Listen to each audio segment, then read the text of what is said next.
Hello hello everyone, good morning. आप सभी का बहुत बहुत स्वागत है हमारे आज के इस सेशन में एसेट प्लस एकेडमी के साथ। तो आज का टॉपिक आप लोगों को पता ही है मास्टरिंग म्यूचुअल फंड डिस्ट्रीब्यूशन। सो मैं ब्रीफली बताना चाहूँगी कि आज हम क्या डिस्कस करने वाले हैं। तो अब जब हम म्यूचुअल फंड डिस्ट्रीब्यूशन इंडस्ट्री की बात करते हैं, एक बहुत ही इंटरेस्टिंग चीज़ सामने आती है, एक इंटरेस्टिंग ट्रेंड, कि आज के जो इन्वेस्टर्स हैं वो पहले से काफ़ी ज़्यादा अवेयर, काफ़ी ज़्यादा क्यूरियस और प्रोएक्टिव हो चुके हैं। लोग सिर्फ इन्वेस्ट नहीं करना चाहते बल्कि समझना चाहते हैं कि वो कहाँ पे इन्वेस्ट कर रहे हैं। और इसी शिफ्ट की वजह से एक एमएफडी का जो रोल है वो सिर्फ डिस्ट्रीब्यूटर तक का नहीं है बल्कि एक गाइड का बन चुका है। तो आज हम एक्सप्लोर करेंगे कि कैसे आप इस चेंजिंग माइंडसेट का फायदा उठा सकते हैं और कैसे आप अपने एमएफडी जर्नी को एक स्ट्रॉन्ग और सस्टेनेबल बिजनेस में कन्वर्ट कर सकते हैं। इसको समझने के लिए हमारे साथ है इंडस्ट्री के एक बहुत ही जाने माने व्यक्ति मिस्टर सुनील सुब्रमण्यम। वो बहुत सालों से इस इंडस्ट्री में है, तो उनका नॉलेज, उनका एक्सपीरियंस हमें इंडस्ट्री के बारे में समझाने में काफ़ी फायदा करता है। एंड मैं डेफिनेटली चाहूँगी कि आप सब इस सेशन से काफ़ी सीखें and make the best of this session. और मैं ये भी बताना चाहूंगी, हमें बहुत खुशी है कि वो हमारे साथ एसेट प्लस एकेडमी में as a strategic advisor for MFD growth हमारे साथ जुड़े हुए हैं। तो विदाउट फर्दर डिलेज मैं सुनील को चाहूंगी कि वो स्टार्ट करे। और हमेशा की तरह आप लोगों को कुछ भी क्वेश्चंस, कुछ भी डाउट्स हो, feel free to drop them हमारे चैट बॉक्स में। हम at the end of the session सारे क्वेश्चंस डिस्कस करेंगे। Over to you Sunil. धन्यवाद सुकन्या और नमस्कार सभी लोगों को। जैसे सुकन्या जी ने बताया, ये आपकी जो म्यूचुअल फंड डिस्ट्रीब्यूशन की काम है उसको बेहतर बनाने की कोशिश है। वही मैं अपनी जो इतनी उम्र से मैं यहाँ पर इंडस्ट्री में हूँ, तो थोड़ी थोड़ी मेरी जो लर्निंग है उसको शेयर करने की कोशिश करूँगा। और ये दोनों जो नए अभी एमएफडी बनने के लिए सोच रहे हैं और जो ऑलरेडी एमएफडी बन चुके हैं, दोनों के लिए ये फायदेमंद होगा, ये मेरी उम्मीद है। तो यही हम वेबिनार ने पिछले हफ्ते हमने अंग्रेजी में किया था और उस दिन बहुत लोगों ने पूछा कि सर हिंदी में भी कीजिए, तो ये हिंदी व्याकरण है। आप दोनों सर्कुलेट हम करेंगे। इंग्लिश का तो ऑलरेडी कर चुके हैं और ये हिंदी भी हम बाद में सर्कुलेट करेंगे रिकॉर्डिंग, ताकि आप डिटेल में इसे पढ़ सकें। और मैं अभी शुरू करता हूँ प्रेजेंटेशन को। तो फर्स्ट चीज़ क्या है कि ये जो अपॉर्चुनिटी, अवसर से कहते हैं, हमारी इंडस्ट्री में क्या है, क्योंकि दुनिया की शायद सबसे तेजी से बढ़ने वाली इंडस्ट्री में हम हैं। तो नेचुरली ये एग्जिस्टिंग डिस्ट्रीब्यूटर जो है उनका भी काम है कि उन्होंने इंडस्ट्री को इतना बढ़ाया, और नए लोगों की भी ये उत्साह देती है कि तेजी से बढ़ते हुए इंडस्ट्री में आप शामिल होने वाले हैं। तो आंकड़े यहाँ पर मैं स्क्रीन में दिखा रहा हूँ, दोहराऊंगा नहीं। 80 लाख करोड़ की इंडस्ट्री बन गई है और 10 साल और 5 साल में देखें तो बहुत तेजी से 10 साल में 6 गुना और 5 साल में करीबन 2.5 गुना बढ़ चुकी है हमारी इंडस्ट्री। और निवेश की जो आंकड़े भी देखे तो करीबन 27 करोड़ लोगों ने निवेश किया है। ये यूनिक नहीं है, यूनिक पैन कहेंगे तो ये 6 करोड़ के आसपास होता है, मगर फिर भी 27 करोड़ फोलियोस है इंडस्ट्री में, तो ये अपनी बढ़त को बहुत बहुत साफ साफ दिखाती है। तो अगला देखें तो अभी इतनी बढ़त के बावजूद, राइट, हमारा वर्ल्ड में रैंकिंग में हम बहुत पीछे हैं। ये है टॉप 10 कंट्रियां म्यूचुअल फंड एईएम के जरिए अगर आंकड़े देखें तो हम कहीं पे नहीं फीचर होते हैं। हमारा तो बहुत बहुत पीछे है, मगर as a percentage of GDP अभी हमारी 20% पार कर चुकी है। और इस चीज में हम दुनिया के समझिए कि quarter of the world average में है। तो इतनी तेजी से बढ़त के बाद भी वर्ल्ड का एवरेज है करीबन 75%, हम अभी 20% को छू रहे हैं। तो किसी को ये शंका नहीं होनी चाहिए कि क्या फ्यूचर बेहतर हो सकती है। बिल्कुल, बिकॉज पेनिट्रेशन के लिए 140 करोड़ की आबादी हमारे सामने वेट कर रही है। और जैसे ही फाइनेंशियल लिटरेसी इंप्रूव होती है, जिसमें आपका भी महत्वपूर्ण काम है, और जरूर इस लेवल को हम वर्ल्ड की एवरेज और उससे आगे भी ले जा सकते हैं, राइट। तो इसमें क्या है, तो जीडीपी की बात करी तो जीडीपी को बढ़ना चाहिए ना, तभी हमारी परसेंटेज ऑफ जीडीपी बढ़ेगी और हमारे टोटल आंकड़े भी बढ़ेंगे। तो अगर लॉन्ग दिशा से देखें, हम विकसित भारत की ओर चल रहे हैं, मगर खास चीज क्या है कि दुनिया की दिग्गज देश हैं जैसे जर्मनी, जापान, अमेरिका, चीन, इनकी जो शेयर आज बहुत है वर्ल्ड की जीडीपी में, और हमारी शेयर उनके करीब आ रही है।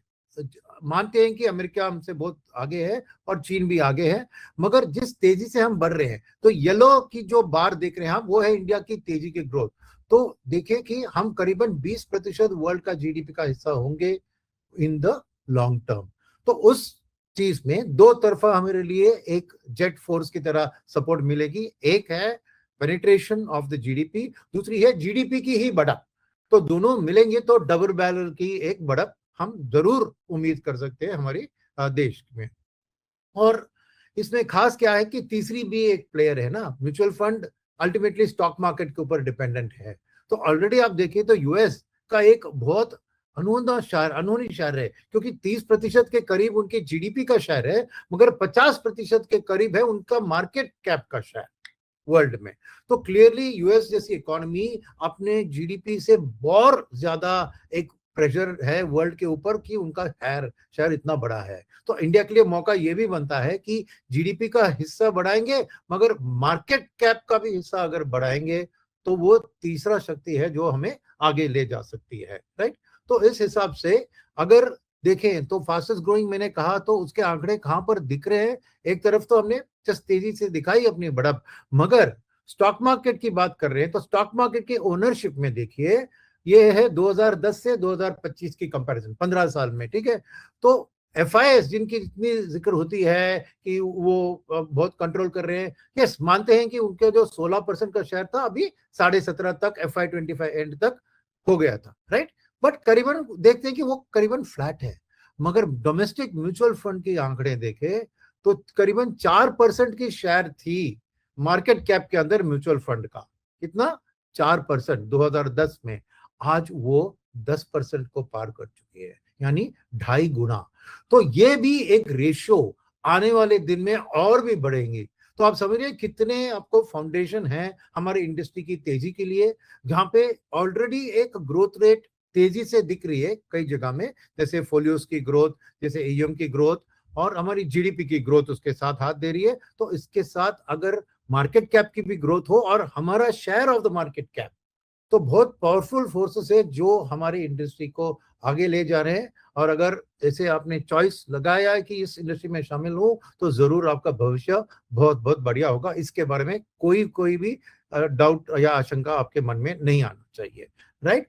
तो और सबसे बेहतरीन चीज क्या है कि हमने जो कोविड के बाद से जो एक डिजिटल वर्ल्ड जो खुला हुआ, और जो एक फाइनेंशियल लिटरेसी का आमफी ने भी म्यूचुअल फंड सही है का प्रमोशन किया, उसका म्यूचुअल फंड डिस्ट्रीब्यूशन ने भरपूर फायदा उठाकर एसआईपी की ग्रोथ को देखिए कैसे जनवरी 2022 पोस्ट कोविड में से आज तक कितनी बढ़ गई है। आपने देखा हो ना, 32,000 करोड़, जो करीबन क्या 10,000 करोड़ के लेवल पे थी कोविड के टाइम में।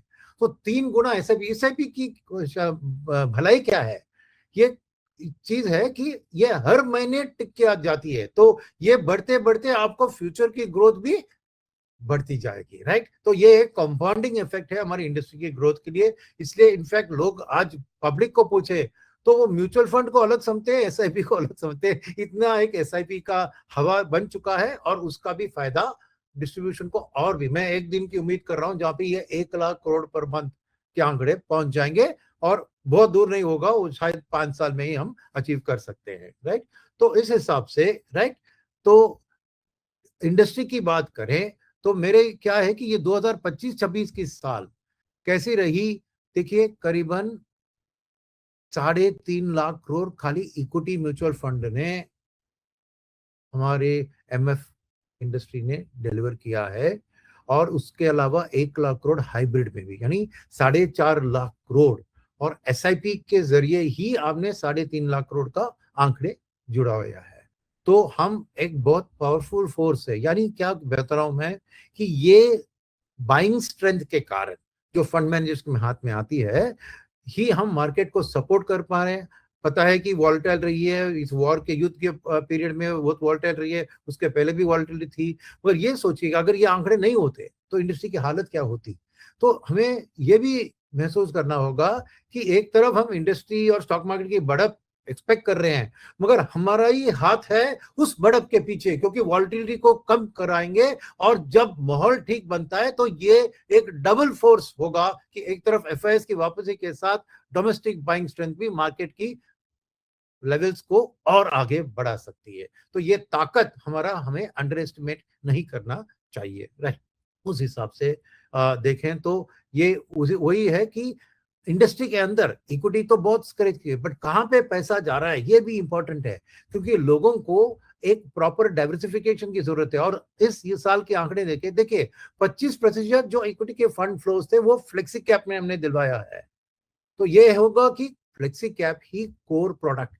तो नए जो एमएफडी बनना चाह रहे हैं उनके मन में फ्लेक्सी कैप में फंड मैनेजर के पास फ्लेक्सिबिलिटी है लार्ज मिड स्मॉल डालने का। तो वहीं पे एक क्या कर रहे हैं आप पावर ऑफ अटॉर्नी दे रहे हैं फंड मैनेजर को कि आप सही चुने। पर उसके अलावा जैसे आपको भी पता होगा, शायद आपने कुछ जानकारी पढ़ाई की हो तो, कि देश के भविष्य में मिड एंड स्मॉल कैप पे ज्यादा हाथ होता है, कि वहां पे एफआईएस का ज्यादा पार्टिसिपेशन उतना नहीं होता जितना लार्ज कैप में होता है। और देखिए वहां पर मिड कैप और स्मॉल कैप में 15-15% का शेयर है, जो कुल मिला के 30% मिड कैप में, तो 25% फ्लेक्सी कैप और 30% मिड कैप और स्मॉल कैप में, तो एक बैलेंस्ड। तो क्यों कह रहा हूं कि ये 3 कोर प्रोडक्ट है जो हर एमएफडी को अपने पोर्टफोलियो में एक कोर तरह से रखना है, राइट।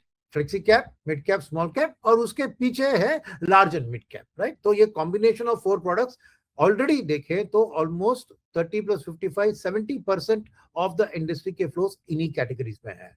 और सिमिलरली हाइब्रिड की बात करें, जहां पे 1 लाख करोड़ की बात किया मैंने, वहां पे देखें तो अभी गोल्ड और सिल्वर की बात हो रही है, लोगों की दिलचस्पी उसमें है, तो नेचुरली मल्टी एसेट फंड का इस साल में 60% शेयर है।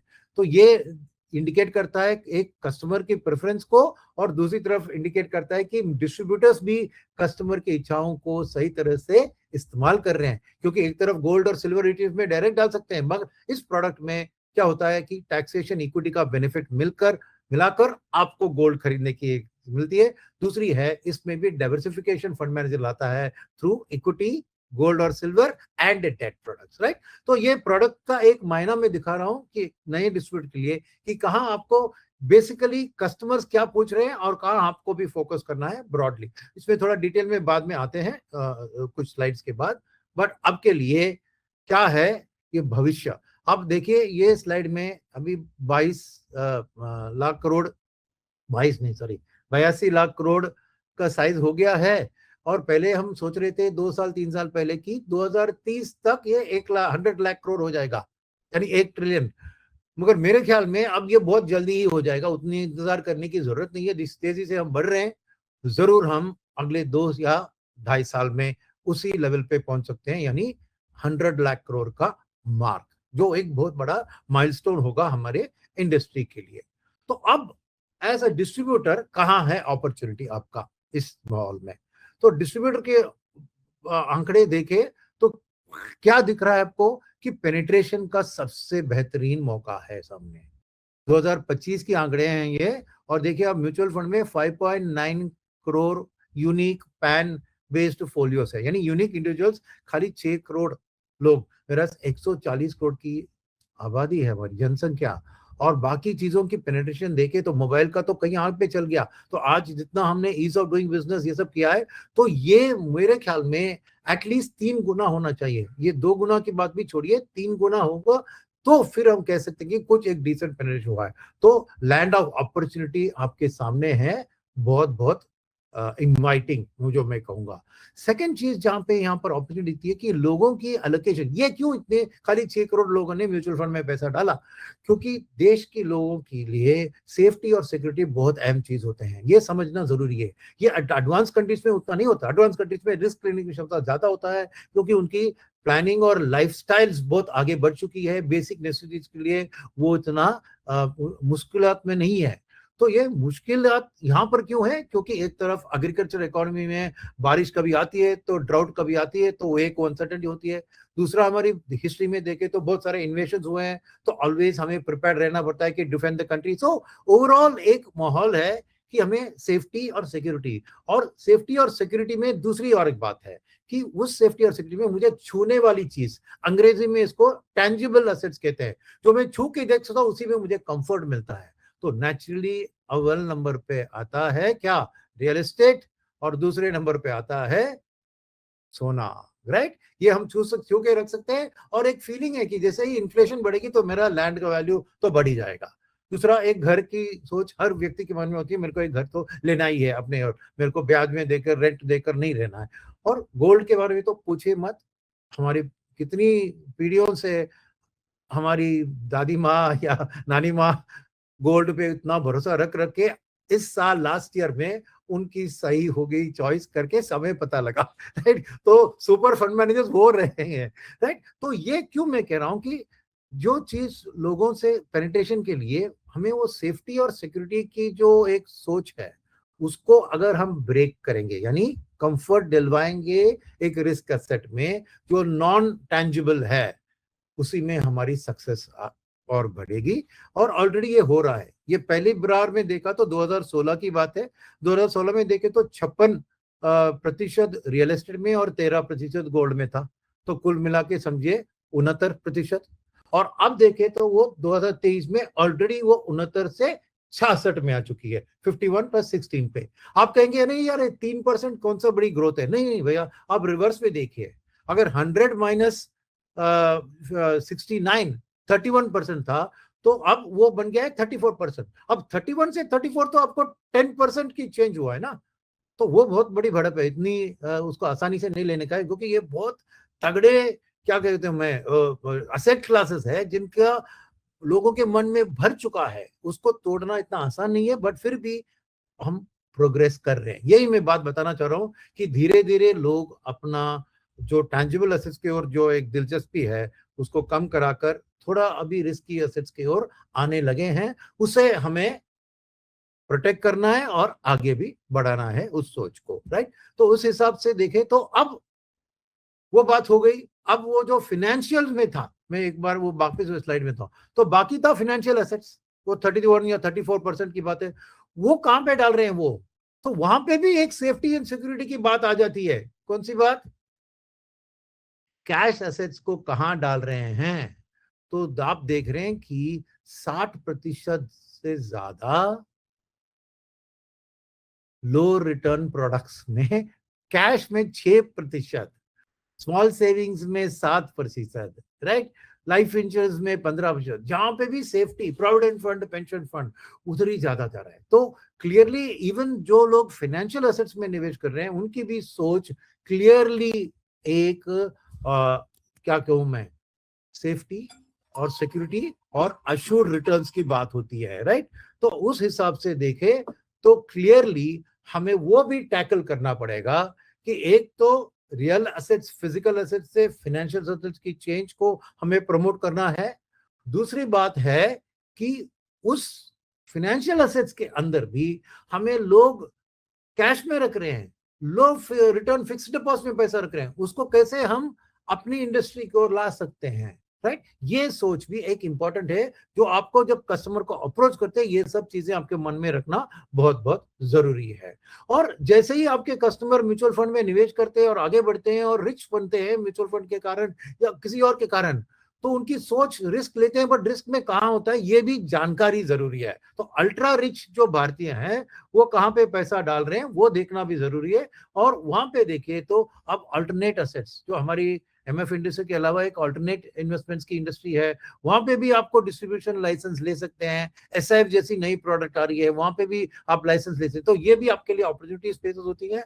और उसके अलावा देखें तो debt, real estate through, direct real estate भी है, अभी रीट्स की तरह प्रोजेक्ट फाइनेंशियल एसेट्स भी आ चुके हैं जो आप इस्तेमाल कर सकते हैं। तो जैसे आपके कस्टमर की तरक्की होती है, आपको भी थोड़ी थोड़ी आपकी सोच, आपकी नॉलेज, आपकी इन्वेस्टमेंट की पिच, ये सब भी बदलने की जरूरत है। ये आपको मैं दोहरा रहा हूँ, राइट?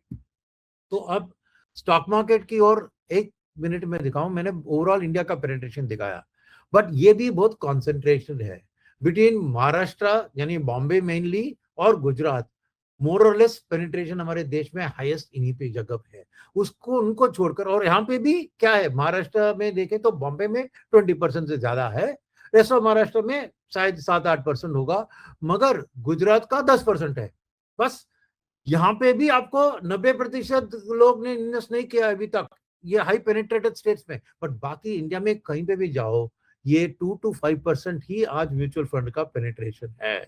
तो क्या है कि अपॉर्चुनिटी भयंकर है। कोई भी कहे कि अरे यार मैं नए कस्टमर कैसे ढूंढूं, क्या ढूंढूं, अरे भैया आप जस्ट एक एक एक पत्थर को फेंके तो किसी और व्यक्ति पे गिरेगा, तो वो शायद उसने म्यूचुअल फंड में निवेश नहीं किया होगा। तो अपॉर्चुनिटी बहुत है, मेहनत आपकी जरूरत है, नॉलेज की जरूरत है, क्योंकि अगर आप उनसे मिलेंगे तो वो कहेंगे अरे मेरे को रियल एस्टेट में करना है, मुझे गोल्ड खरीदना है, वही कहेंगे ना वो, तो आपको उसको काउंटर करना है। मगर अपॉर्चुनिटी बहुत है इन टर्म्स ऑफ जिन्होंने अभी तक इक्विटी या म्यूचुअल फंड में निवेश ही नहीं किया है, राइट। तो इसमें कैसा होता है कि पेनिट्रेशन आप कैसे करेंगे, ये बात उठती है, राइट। उस चीज में देखें तो मैं पढ़ता हूं आगे कि इसकी नॉलेज डिस्ट्रीब्यूशन की मास्टरी आपको जरूरी है, राइट। तो उस मास्टरी में, राइट, आपको क्या सोचना चाहिए। देखिए आपने सुना होगा और एग्जिस्टिंग डिस्ट्रीब्यूटर्स को पता होगा कि हम फ्रीक्वेंटली फंड मैनेजर से कहते हैं कि अरे आपने अल्फा नहीं डिलीवर किया, मार्केट ने इतना दिया, आपने ऊपर उतना रिटर्न नहीं दिया, मेरा कस्टमर नाराज है करके कहते हैं। मगर आपकी सोच उसमें बदलना चाहिए कि आपको अल्फा डिलीवर करना चाहिए कस्टमर के लिए। क्यों मैं कह रहा हूं, क्योंकि कस्टमर आपके ऊपर ही भरोसा रख रहा है। तो आपके ऊपर भरोसा रख रहा है तो वो आपसे उम्मीद कर रहा है उस एक्स्ट्रा रिटर्न का। और एक्स्ट्रा रिटर्न कैसे है, फर्स्ट आप उसकी एक्सपेक्टेशन को सेट करने की जरूरत है, और उस एक्सपेक्टेशन बेहतर फंड मैनेजर मार्केट को बीट करे ना करे, इट्स डिफरेंट इश्यू।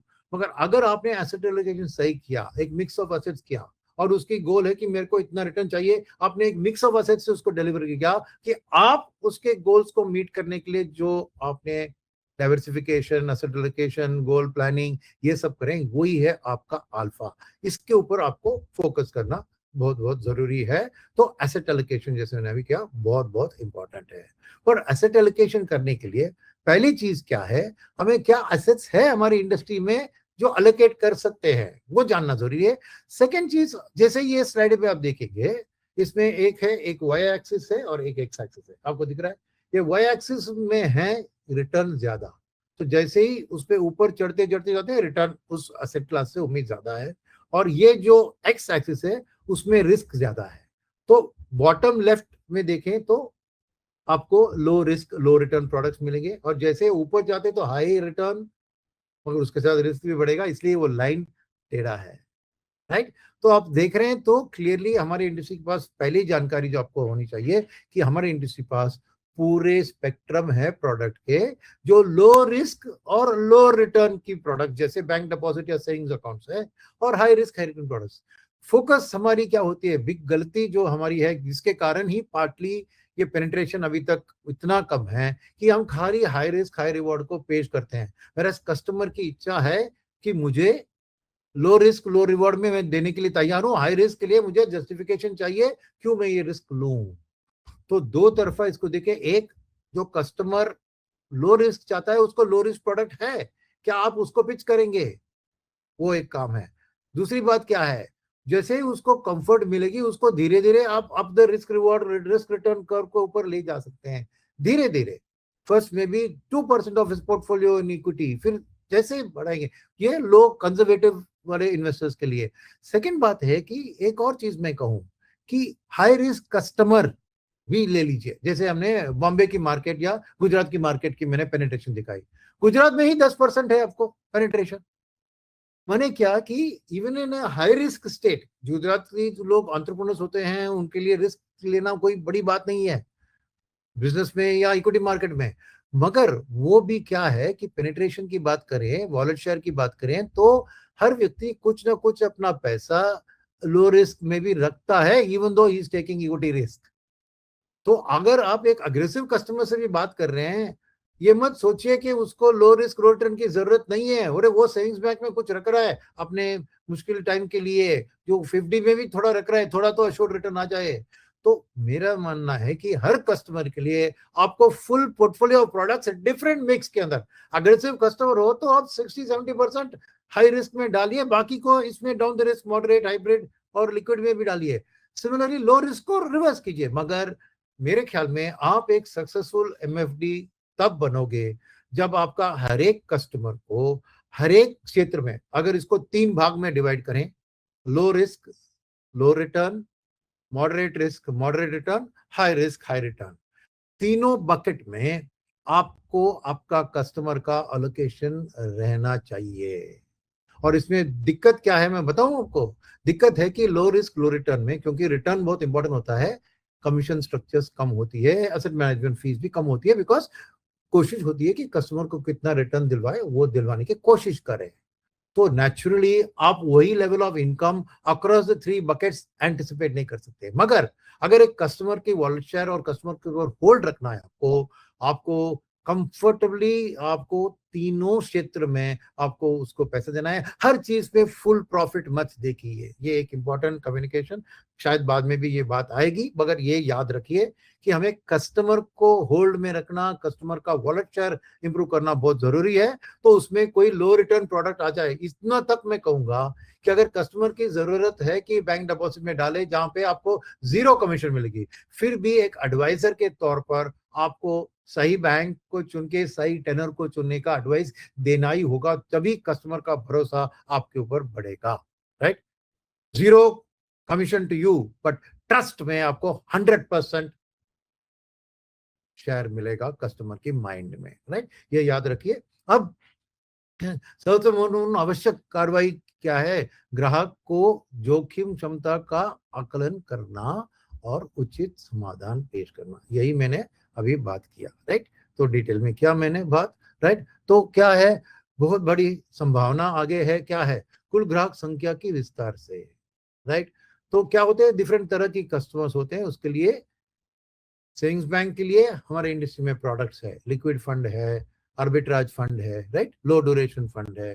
और बैंक फिक्स डिपॉजिट के खिलाफ देखें तो हमारे पास बैफ है, हाइब्रिड प्रोडक्ट्स है, राइट, मल्टी एसेट फंड्स है, राइट। और इसमें क्या है कि हाइब्रिड फंड के अलावा आप देखें तो जो चीज टैक्स के कारण, राइट, बेनिफिट होती थी वो नहीं है अभी। डेट म्यूचुअल फंड में एक इंडेक्सेशन का टैक्स का बेनिफिट था, अब वो नहीं है, वो पता है हमें। मगर क्या है कि इसमें भी एक टैक्स का एडवांटेज होता है ना, तो उसमें स्पष्ट तरह से आपको बताऊं उसको, तो अगर आप रखें तो आपको जब रिडीम करते हैं तभी आपको टैक्स लगता है म्यूचुअल फंड में। वेराज सेविंग्स बैंक में अगर आपको ब्याज मिलता है तो ऑटोमेटिकली वो टैक्स कटवा के ही मिलता है। राइट, और फिक्स्ड डिपॉजिट में आपने री इन्वेस्टमेंट का भी डाला, यानी मैं 5 साल के बाद निकालूंगा, फिर भी हर साल जो इंटरेस्ट अक्रू होता है उस पर भी आपको टैक्स कैश में भरना पड़ता है। वेराज म्यूचुअल फंड की डेट की स्कीम्स ऐसी नहीं है, आपको जब आप रिडीम करोगे तभी आपको उसमें लॉन्ग टर्म कैपिटल गेन्स का हिस्सा पड़ेगा। राइट, तो ये एक इंपॉर्टेंट एडवांटेज अभी भी है म्यूचुअल फंड के पास, वो भी याद रखिए। राइट, और अब सोना चांदी की बात करते हैं। राइट, तो ये एक बहुत बड़ा बदलाव पिछले साल 1.5 साल में हुआ है। उसके पहले इस इंडस्ट्री ने इसको इतना इंपॉर्टेंस नहीं दिया। फर्स्ट हमारी गलती हमें एक्सेप्ट करना होगा, क्योंकि हम बार बार साल साल से कह रहे हैं कि इन्फ्लेशन बीटिंग असेट्स खाली इक्विटी है, इक्विटी है, इक्विटी है। मगर गोल्ड ने जिस तरह का रिटर्न्स गोल्ड और सिल्वर ने दिया है पिछले साल में, जरूर सभी फंड मैनेजर के माइंडसेट्स में एक चेंज हुआ है कि जब वर्ल्ड की फोर्सेस गोल्ड को खरीदते तो दाम बढ़ता है। वो शायद फंडामेंटल तौर पे एक्सप्लेन न किया जाए, कोई अर्निंग्स ना हो, फिर भी आपको ध्यान देना चाहिए कि जब सॉवरेन वेल्थ फंड और देश अपना पैसा गोल्ड में डाल रहे हैं तो उसकी दाम बढ़ेगी, तो आपको भी उसका मायने रख के देखना होगा। तो म्यूचुअल फंड इंडस्ट्री में भी ये सोच की बहुत बड़ी बदलाव हुई है, और इसीलिए मल्टी एसेट फंड्स के ऊपर सभी एएमसी जोर दे रही है और उसको प्रमोट कर रही है और प्रोटेक्ट कर रही है। और आपको भी उसी देते मैंने ट्रेंड दिखाया आपको, 60% पिछले साल का हाइब्रिड इनफ्लोस में मल्टी एसेट फंड का शेयर था। तो जिसकी जानकारी की गोल्ड सिल्वर को कितना लेना है वो सब आपको जरूरी है कस्टमर को टैकल करने के लिए। और जो फिजिकल गोल्ड में इन्हीं में वो डाल रहा है उससे थोड़ा ऐसा भी आप मल्टी एसेट में शिफ्ट करेंगे। और जैसे मैंने कहा गोल्ड और सिल्वर ईटीएफ में भी, बिकॉज आपको कमीशन कुछ नहीं मिलेगा उधर पर, फिर भी mind share of the customer and trust of the customer के लिए ये बहुत इंपॉर्टेंट है। आप गोल्ड को डाउन करेंगे, अरे नहीं गोल्ड अभी नहीं बढ़ेगा। मैं देख रहा हूँ कि अभी भी फेसबुक और लिंक्डइन और व्हाट्सएप में पोस्ट आ रहे हैं कि जब भी गोल्ड गिरती है तो इमीडिएटली पब्लिश कर देते हैं कि गोल्ड इतना गिरा गिरा। देखो सी, देखिए कस्टमर का अल्टीमेटली गोल्ड गिरता है तो वो और खरीदने की सोचता है भैया। तो आपको as gold as an enemy treat नहीं करना है। ये पहली बात। मैं देख रहा हूँ बहुत सारे एमएफडीज ये गलतियां कर रहे हैं कि ट्रैक कर रहे हैं कि गोल्ड एक दिन गिर गया तो बताओ बताओ। नो, गोल्ड भी वॉलेटाइल है ये बताओ जरूरी, मगर गोल्ड में भी रिटर्न आता है। एक उसका एलोकेशन का एक परसेंटेज होता है जिसको आपको रखना चाहिए। तो क्या है वो परसेंटेज, ये सब रिटर्न्स की बात है, आप सबको पता है, ये मैं अभी निकाल देता हूँ। मगर मैंने एक लॉन्ग टर्म स्टडी जो अमेरिका में किया गया स्टडी है, जिसमें देखा कि उन्होंने इक्विटी प्लस गोल्ड को मिक्स किया और डिफरेंट टाइम्स ऑफ पीरियड में कितना परफॉर्मेंस कैसा रहा एक ब्लेंडेड एसेट का, और वो ब्लेंडेड रेशियो को उन्होंने बदलते बदलते बैक टेस्ट किया। और इससे सामने क्लियर दिखता है कि रिस्क और रिवॉर्ड, क्योंकि गोल्ड और इक्विटी नेगेटिवली कोरिलेटेड है। जब ये बढ़ती है तो ज्यादातर टाइम ये गिरता है और रिवर्स में होता है गोल्ड और इक्विटी का। तो इसलिए एक कितना मिक्स होना चाहिए आइडियल आपको ऑप्टिमम रिस्क रिवॉर्ड रिटर्न के लिए। उस स्टडी ने क्या दिखाया कि 14 से 18% अगर आपके पोर्टफोलियो में गोल्ड है तो वो ऑप्टिमल रिस्क रिवॉर्ड का इलेक्शन होता है। यही है, अमेरिका में बेस्ड स्टडी है, इंडिया के लिए शायद थोड़ी गलत डिफरेंस होती है, मगर एज अ थंब रूल अब 14 to 18 ना सही, अब तो 10 से 20 रख लीजिए ना।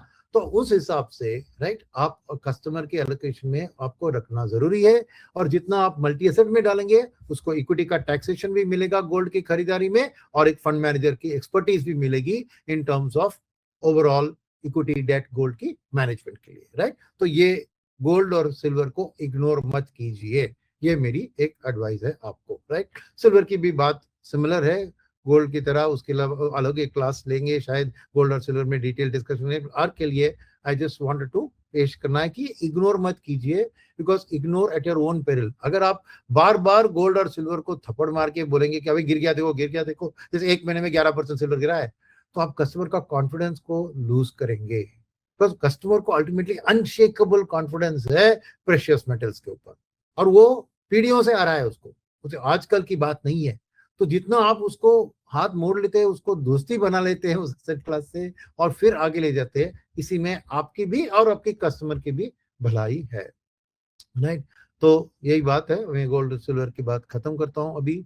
और सेकंड बात है कि वही है कि मल्टी एसेट फॉलोशन फंड में भी चुनना सही फंड, क्योंकि वहां पे भी रिस्क रिवॉर्ड कस्टमर कैसे मैनेज करते हैं इसमें बदलाव।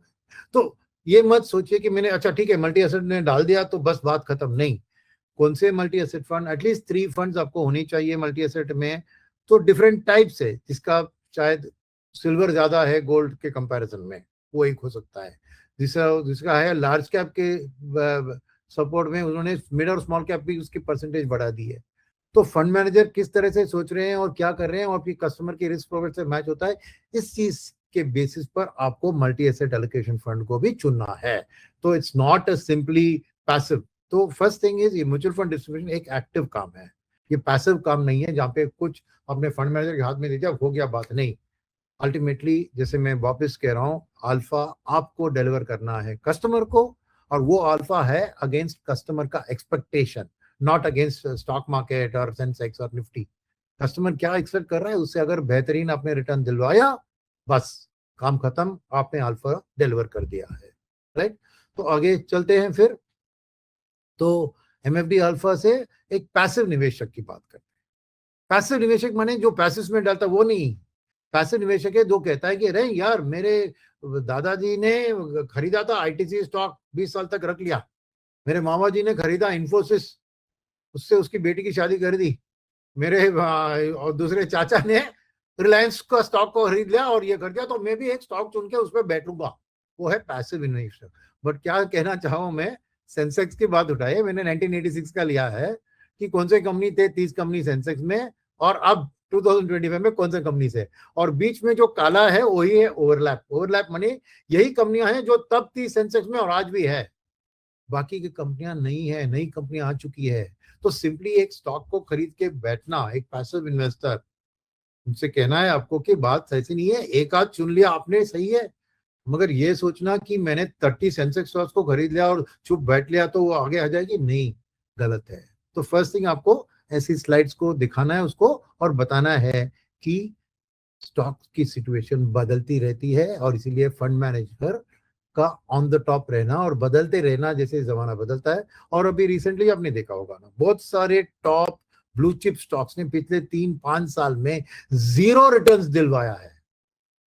कंपनियां अच्छी है, बिजनेस अच्छी चल रही है, मार्केट शेयर अच्छा है, प्रॉफिट भी अच्छी है, पर शेयर प्राइस कहीं गया नहीं। क्यों? क्योंकि शेयर प्राइस बढ़ता है जब कोई पॉजिटिव सरप्राइज आ जाए। अगर वो सरप्राइज नहीं है, वही है, तो उसका दाम जो है, उसकी वैल्यू जो है, फ्यूचर ईपीएस सबको पता है, तो प्राइस भी उसका मैच हो जाता है, तो सुपर प्रॉफिट का जगह ही मिलता।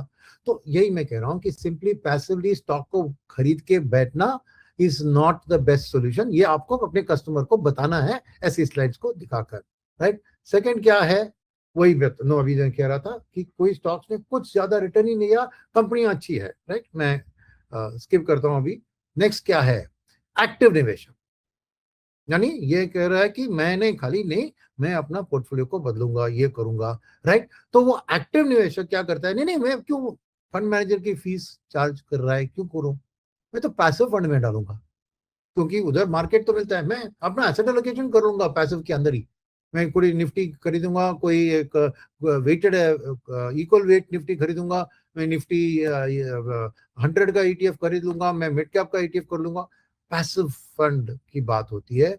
तो ये एक सामने एक थ्रेट आप देखेंगे, क्योंकि पैसिव फंड में ऑब्वियसली आपकी कमीशन बहुत सफर होगी, मगर उसमें भी आपको क्या है कि अगर कस्टमर इसके बारे में सोच रहा है, जैसे गोल्ड के सिल्वर में के बारे में मैंने बताया, इग्नोर मत कीजिए, पैसिव्स को भी ब्लेंड कीजिए अपने पोर्टफोलियो में। भले ही उसमें इनकम ना बने, कस्टमर का भरोसा आपको जारी रखना है। कस्टमर की सोच उस तरफ जाती है तो लार्ज कैप की एलोकेशन में आप पैसिव्स ब्लेंड कीजिए। और उसमें देखिए, एक ईटीएफ में आपका कमीशन लो होगा, मगर इंडेक्स फंड्स में तो डिसेंट होती है, डेट फंड की तरह कमीशन मिलती है, ऐसी नहीं है। और उधर बात यह है कि उधर भी एक स्मार्ट बीटा करके एक पैसिव का, बिटवीन पैसिव एंड एक्टिव एक फील्ड हो रहा है। और एक्टिव कस्टमर है ना, तो उसको ये सब में दिलचस्पी होगी, अरे अभी मोमेंटम चल रहा है, अभी वैल्यू चल रहा है, अभी लो वॉलेटिलिटी चल रहा है। तो आपको भी इनकी जानकारी की जरूरत है, इस प्रोडक्ट की परफॉर्मेंस को जरूरी है, और समझना है कि हर साल एक एक की क्या लीडर अलग होते हैं। क्योंकि अगर ये करेंगे और ये आप पेश करेंगे उनको, एक एक्टिव इन्वेस्टर जिसकी सोच इसके ऊपर है, आपको भी अपना नॉलेज को स्टेप अप करके, इसको ट्रैक करके उसमें उसको एडवाइस करना है कि asset allocation, yes, pure equity active funds से कमीशन कम होगी इसमें, but it's not zero, it is definitely there. But like I saying, customer की माइंडसेट एक्टिवली मैनेजिंग की तरफ है, तो आपको भी अल्फा उस एक्टिव मैनेजमेंट में उसको सपोर्ट करके फुल रेंज ऑफ प्रोडक्ट्स पेश करके ही हो सकता है। तो ये मत भूलिए कि इन सब चीजों में भी आपको अपना नॉलेज बढ़ाना है, डिस्कशंस करना है, फंड मैनेजर्स के पास अटेंड करना है ये कॉन्फ्रेंस, और समझदारी, क्योंकि कस्टमर जब पूछेगा, आप बता दें कि नहीं मुझे पता नहीं है, तो एकदम एक छोटा प्रिक होता है कि आपकी ट्रस्ट फैक्टर में, राइट। तो knowledge is the important thing in the trust, right. Second क्या है कि विद इन फंड्स में भी एसेट एलोकेशन आपको डिलीवर करना है across categories, because fund performance across categories बहुत बहुत चेंज होती है। तो किसको कितना लार्ज कैप रखना है, कितना मिड कैप, कितना फ्लेक्सी, कितना, इस हिसाब से भी आपको ऑन द टॉप रहना है in terms of various funds. और यहाँ पे मेरी सलाह है कि ये पॉइंट टू पॉइंट रिटर्न पे मत फोकस कीजिए, आप जितने हो सके, आज एआई के टूल सामने है आपके पास, रोलिंग रिटर्न्स आजमाने की कोशिश कीजिए, तो वही बताएगा कि अच्छे दिन में एक फंड ने कितना अच्छा किया और बुरे दिन में कितना इन्वेस्टर को प्रोटेक्ट किया। आइडियल फंड आपको है जो उतना अच्छे दिन में उतना शायद रिटर्न ना दो, मगर बुरे दिन में उतना लॉस भी कम करा सकता है, वही है बेस्ट फंड मैनेजर और बेस्ट स्कीम्स, राइट। तो रोलिंग रिटर्न्स एनालिसिस ही आपको साफ साफ बता सकती है परफॉर्मेंस वाइज, राइट। और इसलिए यहाँ पर दिखाया मैंने रोलिंग रिटर्न बेसिस में। तो क्या है, ये कस्टमर की पिच की बात हो रही है, तो पिच के लिए ये इस्तेमाल हो सकता है कि निफ्टी 50 का देखिए 70% टाइम 7 साल रहे तो 70%, 69% आपको 12% रिटर्न मिला। तो कस्टमर को रिस्क और reward of large cap which is the safest among the risk assets, right, तो सेफेस्ट एसेट का भी इतना रिस्क है, ये बताना भी जरूरी है, क्योंकि वो कस्टमर को बताने के नहीं लार्ज कैप में रिस्क ही नहीं है, वो गलत है। देखिए क्लियरली दिख रहा है आपको, क्योंकि एक साल में 23% टाइम निफ्टी ने नेगेटिव रिटर्न्स भी दिया है, राइट, आउट ऑफ 100 टाइम्स। ये रोलिंग रिटर्न्स की खासियत। तो ये समझाकर उसका लॉन्ग टर्म इन्वेस्टमेंट की प्रमोशन आप कर सकते हैं कि क्यों लॉन्ग टर्म रहना चाहिए और आपके गोल के हिसाब से कैसे प्लान करना। तो ये बहुत इंपॉर्टेंट स्लाइड है जो बहुत लोग इग्नोर करते हैं, बिकॉज ये नेगेटिव न्यूज देना नहीं चाहते हैं कस्टमर को। बट नहीं, अगर आपने कस्टमर को ले लिया कुछ गलत चीज बता के, एक ना एक दिन तो आप फाइंड आउट हो जाएंगे। वो बोले क्या रहे, आपने बताया कि लार्ज कैप में सेफ्टी है, कहाँ क्या मेरा नुकसान हो गया, तो क्या करेंगे। तो ये एक इम्पोर्टेंट आपके साथ रहना चाहिए, ये जो फंड्स इंडिया के रिसर्च से मैंने उठाया, राइट। और इसको प्रॉपरली रिस्क और reward of even large cap, mid और स्मॉल कैप की बात तो और भी हाई रिस्क है बट और भी हाई रिवॉर्ड भी है, राइट। और जैसे मैंने मल्टी एसेट के बारे में कहा कि इवन मिड कैप फंड में ऑटोमेटिकली लार्ज कैप से मिड कैप बदलने में सब mid cap funds equal high risk नहीं है भैया, रेंज है इसमें रिस्क और रिटर्न का। देखिए हाई रिस्क हाई रिटर्न भी है, लो रिस्क लो रिटर्न भी रेंज में है। तो फंड को चुनना, ये बार बार मैं दोहरा रहा हूं कि सिंपली कहने का कि मैंने मिड कैप चुन लिया और कौन सा best performing mid cap, no, बहुत गलत है। रोलिंग रिटर्न्स को इस्तेमाल करके आपको चूज करना है। सेकेंड, जो डिफरेंट स्टाइल्स ऑफ मैनेजमेंट होता है रिटर्न एंड रिस्क की प्रोफाइल से आपको देखेगा। जिसका मैच है रिवॉर्ड एंड रिटर्न वो एक तरफ है, जिसका नहीं मैच है उसको दूसरी तरफ है। तो एक ब्लेंड, और नॉर्मली मैं कहूंगा कि 3 फंड इन ईच कैटेगरी आपको रखना है ताकि आप डिफरेंट स्टाइल्स को प्ले कर सके। तो ये आपका काम है एसेट एलोकेशन में, choosing the right mix of different mid cap funds, because one mid cap fund will not solve all the problems, right? Right. और सिमिलरली स्मॉल कैप के अंदर भी क्या होता है यूनिक यहाँ पर कि एक स्मॉल कैप और दूसरी स्मॉल कैप बहुत फर्क होता है। क्यों? क्योंकि वहां पे 251 एंड बिलो तो पूरा 4,000 करोड़ 4,000 स्टॉक का यूनिवर्स सामने है। तो फंड मैनेजर कहीं भी चुन सकते हैं। तो कुछ फंड मैनेजर होते हैं उनका जो बिलो द 500 माइक्रो कैप जो उसको कहते हैं उसमें ज्यादा हिस्सा हो, किसी का उसमें कम हो, तो नेचुरली जो ज्यादा वहां पे ले रहे हैं उसका हाई रिवॉर्ड भी हो सकता है सर्टेन पीरियड में, बट हाई रिस्क भी हो सकता है। तो स्मॉल कैप के अंदर भी चुनने में आपको ये सब स्टडी करना है कि इस फंड की ट्रैक रिकॉर्ड क्या रही है, not in terms of returns and risk only, but कि उसने माइक्रो कैप्स का कैसे इस्तेमाल किया। क्या ये एग्रेसिव फंड मैनेजर है जो ज्यादा माइक्रो कैप में खेलने के लिए तैयार है, या थोड़ी कंजर्वेटिव टाइप का है। उस हिसाब से आपको अगेन जैसे मैंने कह रहा, यू आपको have 3 small cap funds in your portfolio to meet the customers requirement, जो डिफरेंट तरह के ना, क्योंकि एक माइक्रो कैप के ऊपर फोकस है, दूसरा लार्ज कैप का कितना रखता है, क्योंकि स्मॉल कैप फंड भी लार्ज कैप रख सकते हैं। तो कई फंड मैनेजर बारबेल स्ट्रेटजी जो हाई माइक्रो कैप लेते हैं क्योंकि बहुत हाई रिस्क है, तो उतना हद तक वो लार्ज कैप भी रखते हैं ताकि लिक्विडिटी और ये सब मैनेज हो जाए। तो ये सब समझना, तो इतना फंड को स्टडी करना इतना आसान नहीं है, इतना सिंपल नहीं है, राइट।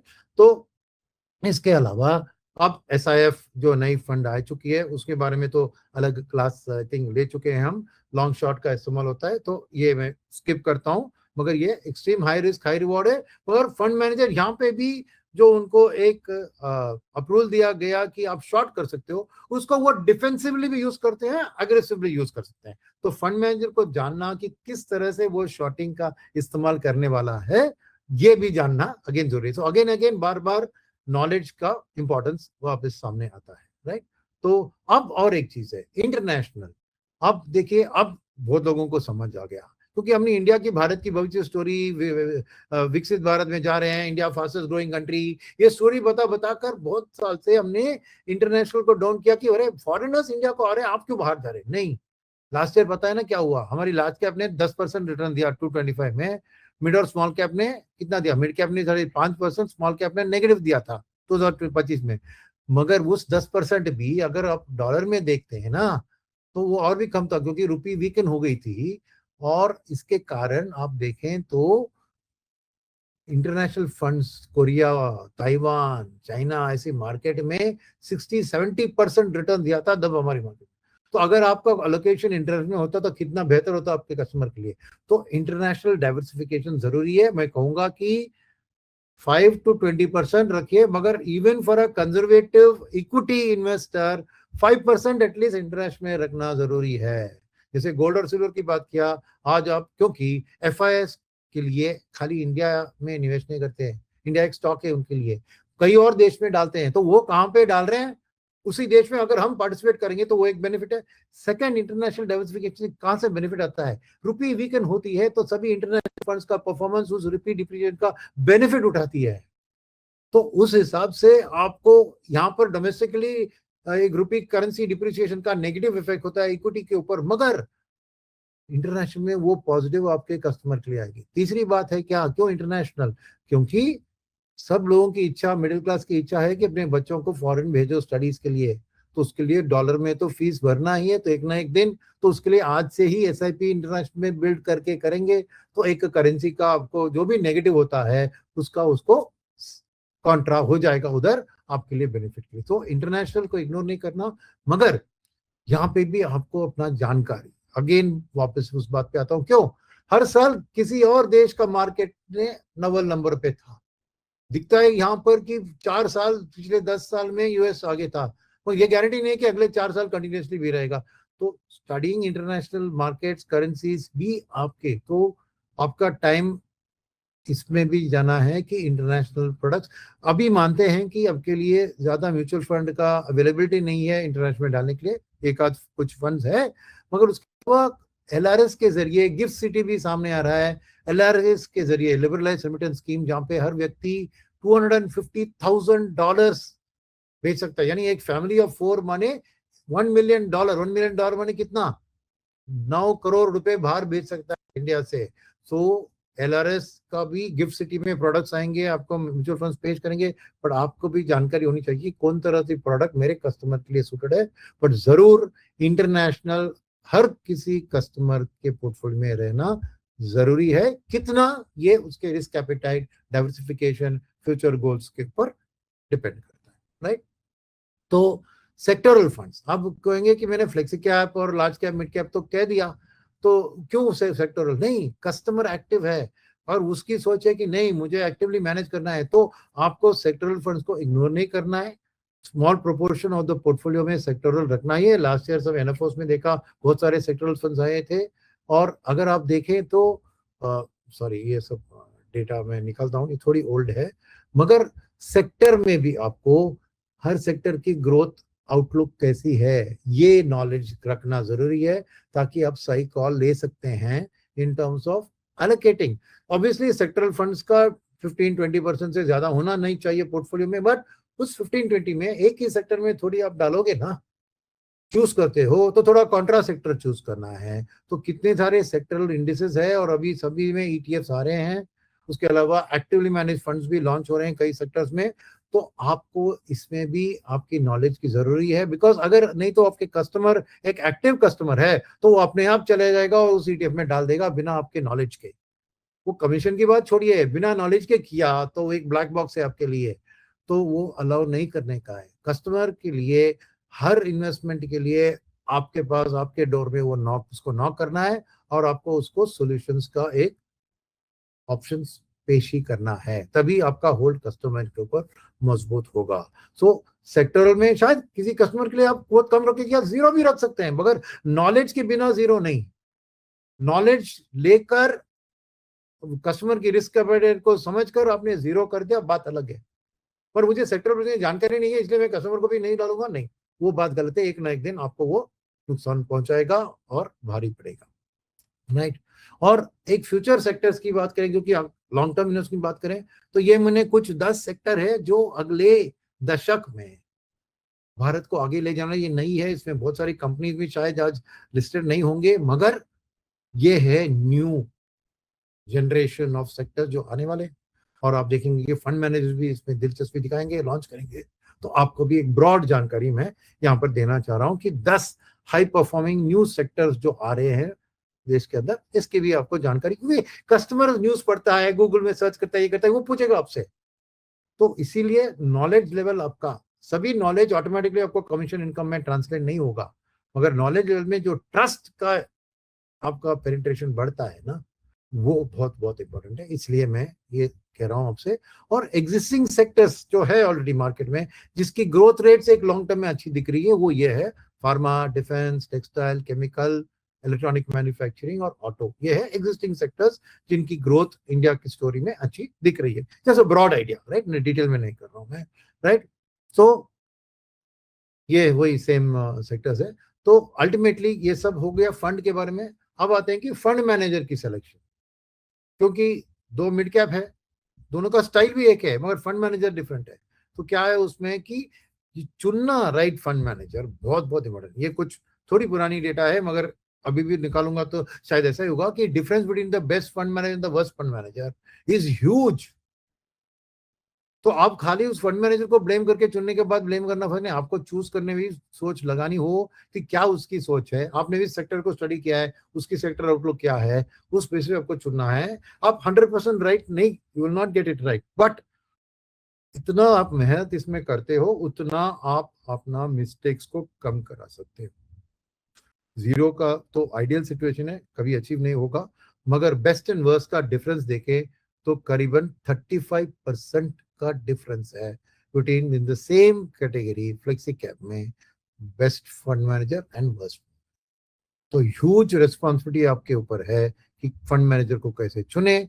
और यहाँ पर क्या है कि इंडस्ट्री की एक्सप्लोसिव ग्रोथ, अभी ऑलमोस्ट 60 के करीब आ रहे हैं टोटल नंबर ऑफ एएमसीज, और नए फंड्स भी बहुत लॉन्च रहे हैं, तो नए फंड मैनेजर बहुत आ रहे हैं। तो आज देखिए इंडस्ट्री में बहुत से यंग फंड मैनेजर्स आ चुके हैं। तो इसमें क्या है कि इसमें डरने की बात नहीं है, यंग का फ्रेश ब्लड है, फ्रेश थिंकिंग भी होगा, न्यू सेक्टर्स के लिए उनकी जानकारी अच्छी होगी, न्यू टूल्स भी है उनके साथ। बट ये यंग गन वर्सेस एक्सपीरियंस का भी आपको एक डिसीजन लेना होगा कि मेरे पोर्टफोलियो के अंदर कस्टमर के लिए कितना मैं एक यंग गन के लिए रिस्क लेता हूँ, शायद हाई रिटर्न्स मिले, पर कितना एक एक्सपीरियंस मैनेजर जो डाउन टाउन अप टाउन को अच्छी मैनेज करता है कितना उसको दे। Again depends on customers risk profile, right. और इंपॉर्टेंट चीज अगेन वाकिस मैंने पहले ही कहा था आपको कि ये पास्ट रिटर्न से मत जाइए। ये अगले 2-3 स्लाइड में मैं दिखाना चाह रहा हूँ कि कैसे just going by the past performance आप कितना गलत हो सकते हो। तो ये देखिए, ये जस्ट टॉप फंड्स है इंडस्ट्री में, इसका नाम निकाल दिया गया है ABCDEFGHIJ 10 फंड है। तो जिसका 2014 में 1 2 3 4 रैंक था, आप देखिए उन्हीं फंड का आज क्या रैंक है, 24 में 87th rank, 156 rank, 73rd rank. देख रहे कैसे बदलाव है, वो कंसिस्टेंसी। तो जस्ट चूजिंग के लास्ट ईयर का best performer will be there for next, बहुत बहुत गलत है। तो ये स्लाइड आपको क्लियरली दिखाता है कि simply going by past performance 1 year 2 year 3 year is not good. That is एक। सेकंड 3 ईयर को पूछे, वो 1 साल का था, ये 3 साल का है। तो क्वार्टाइल 1 में 2014 17 टू 18, फिर 18 टू 19, फिर 21 टू 22 में देखे क्वार्टाइल 1 फंड्स थे, और 3 साल के बाद only 5 of these funds were there in quartile 1. So it is very hard for fund manager to consistently maintain a quartile ranking. Persistency percentage इसको कह रहे हैं, right? तो क्यों कह रहा हूं मैं, blindly going by the past 1 year or 3 year returns is not going to help you, because आप ही को disappointment आ जाएगा उसमें, right?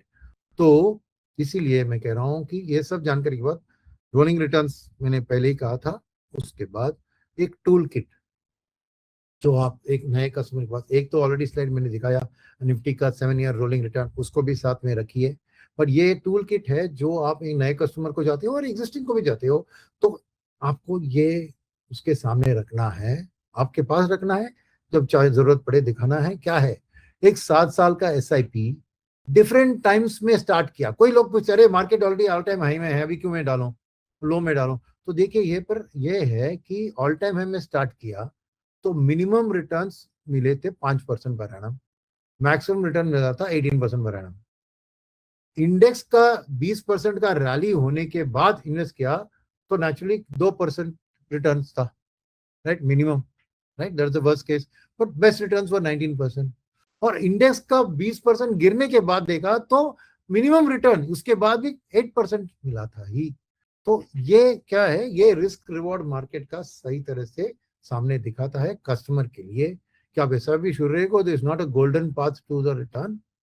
मार्केट की सिचुएशन में SIP शूट करते हो तो बेस्ट रिटर्न ऑलवेज आपको स्ट्रॉन्ग डबल डिजिट मिलने का संदा है, मगर कुछ फंड मैनेजर्स का परफॉर्मेंस अंडर परफॉर्म हो सकता है, तो ये है डाउन साइड। तो मोस्ट इंपॉर्टेंट आपको रिस्क और रिवॉर्ड दोनों दिखाना कस्टमर को जरूरी है। सेकेंड चीज, why time matters more than timing, right? क्योंकि अगर एंटायर पीरियड में आपने मिस किया तो 17% रिटर्न, मगर 5 दिन मिस किया तो 15% हो गया रिटर्न, 10 बेस्ट डेज को मिस किया तो 13, तो 50 दिन को वेट किया तो और का 17% बन गया 4। तो ये चर्निंग के कारण या मार्केट में रहना निकलना इसकी एक जो नेगेटिव है वो क्लियर कट सामने बताती है। तो कस्टमर को रिएक्ट ना करे इमोशनली कि पैनिक सिचुएशन, वॉर हो गया, कोविड हो गया, ये हो गया, पैनिक नहीं करने का, बिकॉज जब करेक्ट होता है वो बेस्ट डे होता है फ्यूचर रिटर्न्स के लिए। अगर आपने मिस कर दिया, थोड़ा भी चर्न कर दिया, तो आपके रिटर्न बहुत तेजी से घटेगा। तो ये to stay invested through crisis, ये एक बहुत बढ़िया स्लाइड है। देन लकी, अनलकी और रेगुलर इन्वेस्टर। लकी इन्वेस्टर कौन है? नीचे लिखा है, मैं पढ़ता हूं आपके लिए। लकी इन्वेस्टर है जिसने हर साल मार्केट में बॉटम में डाला, वो लकी है। अनलकी इन्वेस्टर हर साल मार्केट के टॉप में डाला। और रेगुलर इन्वेस्टर है जिसने फर्स्ट ट्रेडिंग डे, यानी जनवरी 1 को अगर मार्केट खुला है तो ठीक है, या अप्रैल 1 जो भी है, ट्रेडिंग डे पे फर्स्ट डे इन्वेस्ट किया उसने, उसके कोई भी गुड डे बैड डे नहीं है।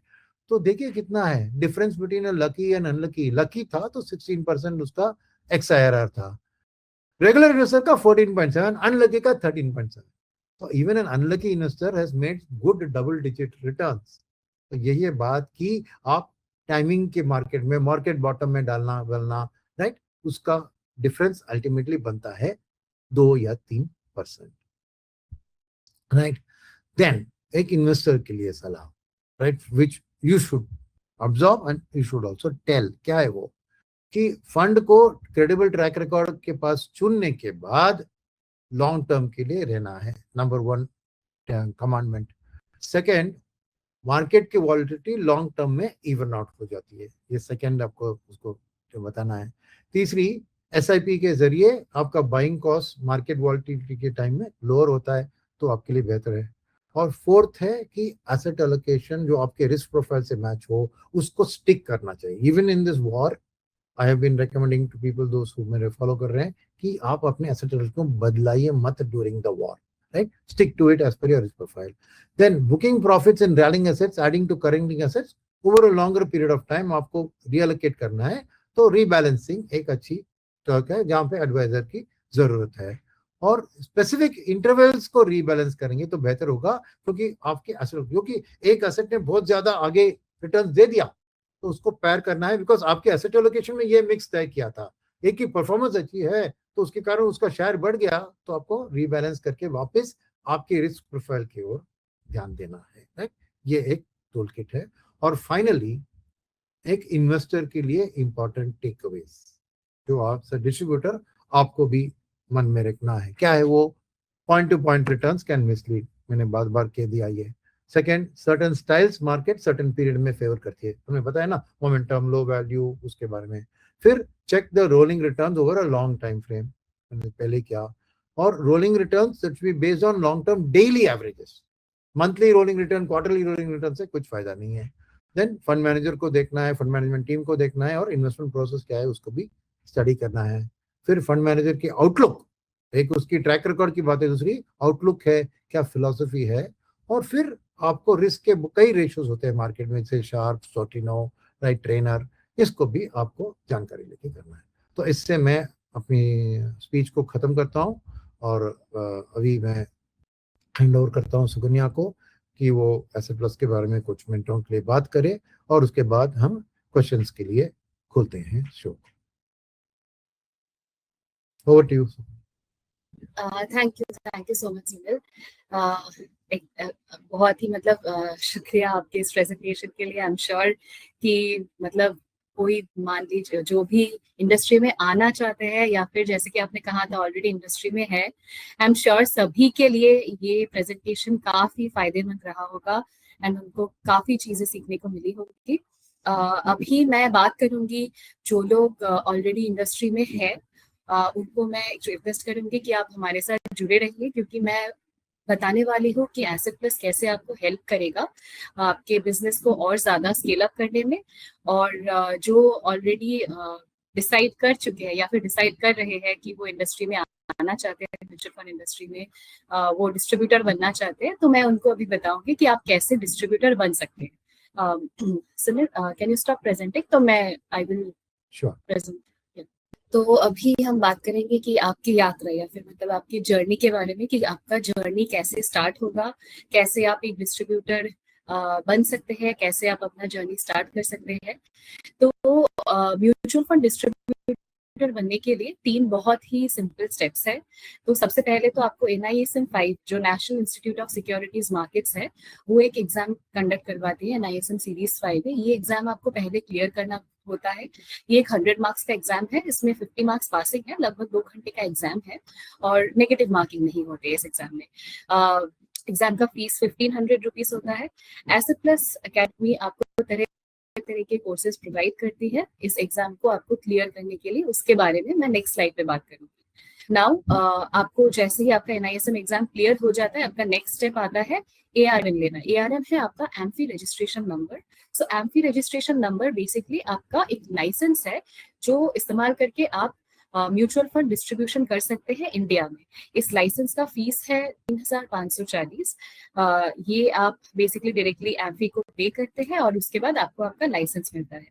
ARN लेने के बाद आपको जैसे ही ये लाइसेंस मिल जाता है, आप किसी भी प्लेटफॉर्म, नेशनल डिस्ट्रीब्यूटर प्लेटफॉर्म के साथ आप जुड़ सकते हैं या फिर n नंबर ऑफ एमसीज के साथ जुड़ के आप अपना बिजनेस स्टार्ट कर सकते हैं।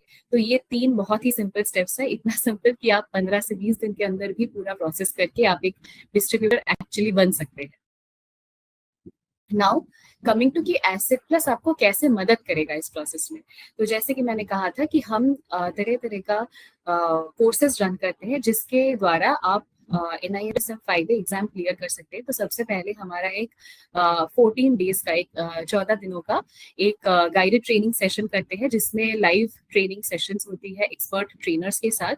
ये लगभग 1 से 1.5 घंटे की एक क्लासेस होती है।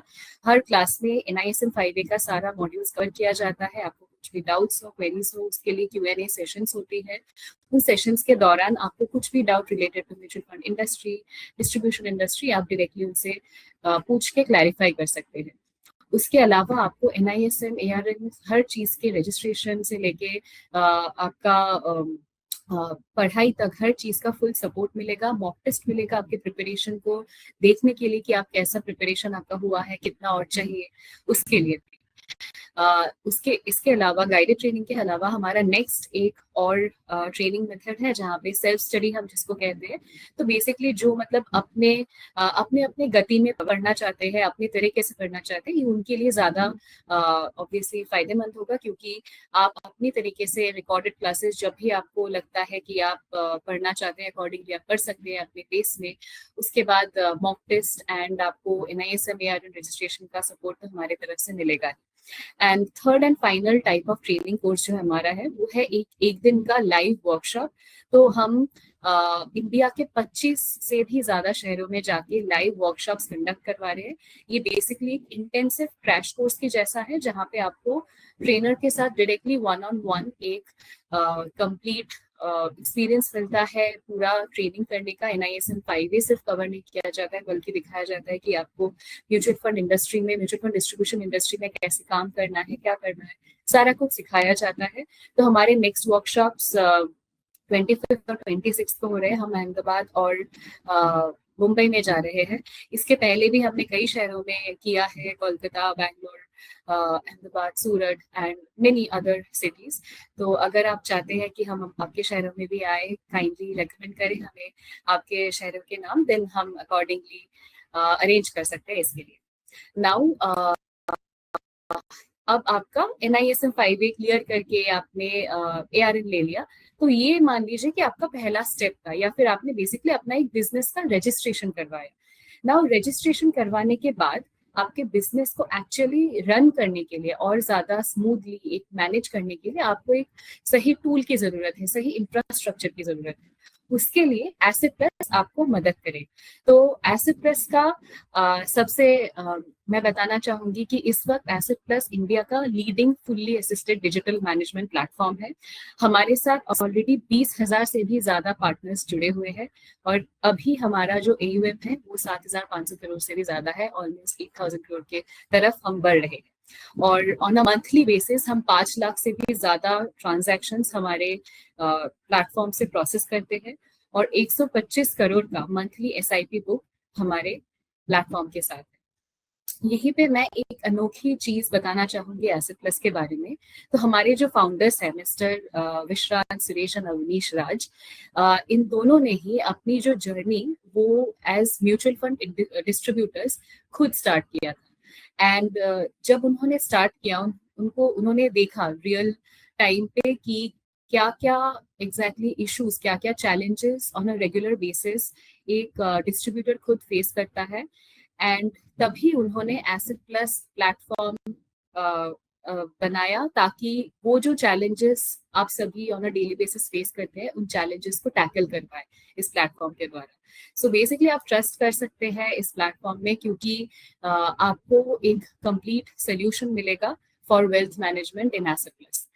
एंड सेकेंडली हमारे जो इन्वेस्टर्स हैं, हमारी जो बैकिंग है वो भी मतलब काफी जाने माने व्यक्ति से है हमारे इंडिया में, मतलब फाइनेंस इंडस्ट्री में, जैसे कि नितिन कामत है जो जीरोधा रेट मैटर के है, उसके बाद भूपिंदर सिंह इनक्रेड के, फिर नेक्सस वेंचर्स भी हमारे इन्वेस्टर है, एट रोड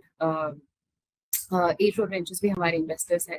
देयरफॉर मतलब आप बेसिकली समझ सकते हैं कि अगर ऐसे लोगों ने हम पे भरोसा किया है तो डेफिनेटली आप भी भरोसा कर सकते हैं हमारे प्लेटफॉर्म पे। अभी मैं बात करूंगी हमारे प्लेटफॉर्म के बारे में। तो हमारा जो ये प्लेटफॉर्म है, जब आप हमारे साथ जुड़ते हैं आपको 2 प्लेटफॉर्म्स मिलता है, एक पार्टनर प्लेटफॉर्म और एक क्लाइंट प्लेटफॉर्म। तो ये 2 प्लेटफॉर्म्स ऐसे बनाया गया है कि ताकि एक CRM के जैसे वर्क करे और आपको एक कंप्लीट विजिबिलिटी बरकरार रखे आपके और आपके क्लाइंट के बीच में, ताकि आपका जो पूरा बिजनेस है वो स्मूथली आप रन कर पाए। उसके अलावा आपको ऑब्वियसली प्लेटफॉर्म के अलावा आपको दूसरे सपोर्ट भी चाहिए होगा। उसके लिए हम तरह तरह का आपको सपोर्ट प्रोवाइड करते हैं, नॉट जस्ट कि प्लेटफॉर्म देके छोड़ दिया, दैट इज ऑब्वियसली कभी भी इनफ नहीं होता है वो चीज़। आपको जैसे कि एक डिस्ट्रीब्यूटर बनने के लिए बहुत इंपॉर्टेंट चीज है कि आपको अपडेटेड रहना पड़ता है खुद को इंडस्ट्री ट्रेंड्स के साथ। क्या चल रहा है इंडस्ट्री में, क्या नहीं चल रहा है, क्या क्या चीजें आपको जाननी चाहिए, क्या जानकारी आपको चाहिए। उसके लिए हमने एक कॉम्प्रिहेंसिव रिसोर्स हब बनाया है। इस रिसोर्स हब में आपको तरह तरह का YouTube videos, then podcast, then webinars, जैसे आज का ये वेबिनार, ऐसे एक्सपर्ट सेशंस, काफी चीजें हम on a regular basis host करते हैं। फिर ये जो हम वेबिनार्स में इतने सारे कंटेंट प्रोवाइड करते हैं, ये सारा कुछ न्यूज़लेटर के तौर पर हम ऑन अ रेगुलर बेसिस आप लोगों को भेजते हैं, ताकि आप ये जो न्यूज़लेटर्स फॉलो करके कंप्लीटली अवेयर रहे कि इंडस्ट्री में क्या हो रहा है एंड अकॉर्डिंगली अपने क्लाइंट्स को, अपने इन्वेस्टर्स को गाइड कर पाए। इसके अलावा आपके लिए बहुत इंपॉर्टेंट चीज है आपके बिजनेस को स्केल अप करने के लिए आपकी मार्केटिंग, आपकी विजिबिलिटी। तो विजिबिलिटी के लिए ऑब्वियसली मार्केटिंग एक बहुत बढ़िया टूल है। उसके लिए हम मार्केटिंग सिखाने के लिए ही हम तरह तरह का क्लासेस, मास्टर क्लासेस प्रोवाइड करते हैं। उसके अलावा आपको मार्केटिंग की जो भी नीड है, जैसे कि अगर आप वीडियो कंटेंट क्रिएशन करना चाहते हैं या फिर आप IAP मतलब इन्वेस्टर अवेयरनेस प्रोग्राम्स या फिर कॉर्पोरेट इवेंट्स होस्ट करना चाहते हैं, उसका सपोर्ट मिलेगा आपको एसेट प्लस की तरफ से।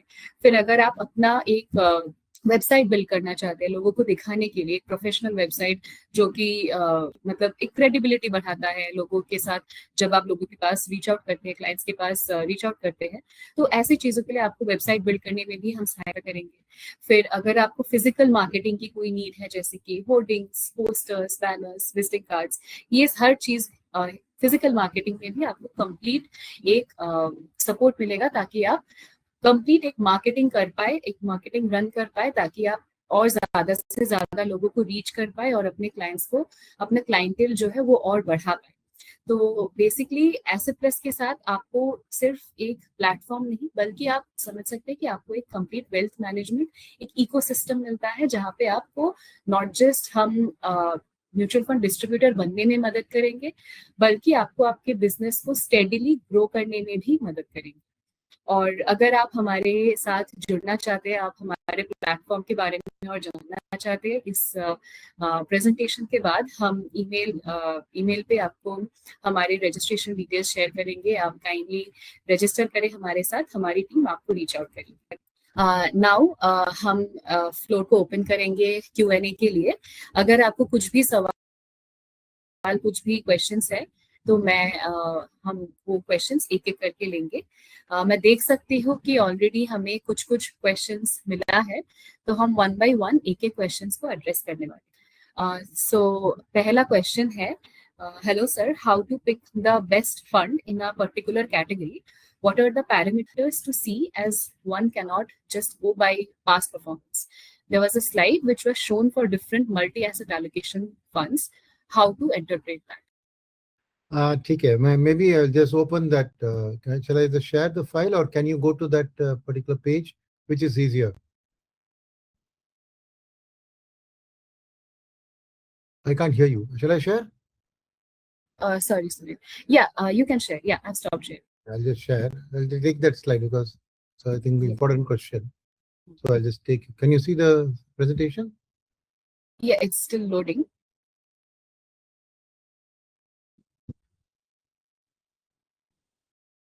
Tell me when it's loaded.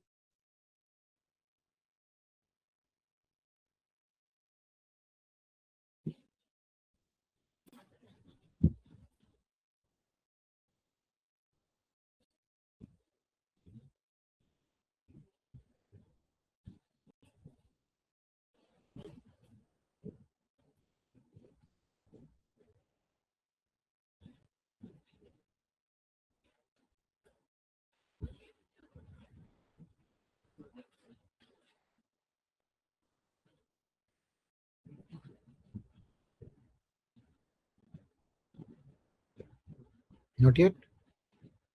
No, not yet. I think it's a network issue.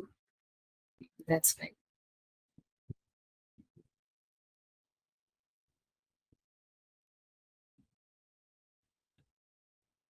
Are you able to see the file? Are you able to see the screen? Because I'm still not able.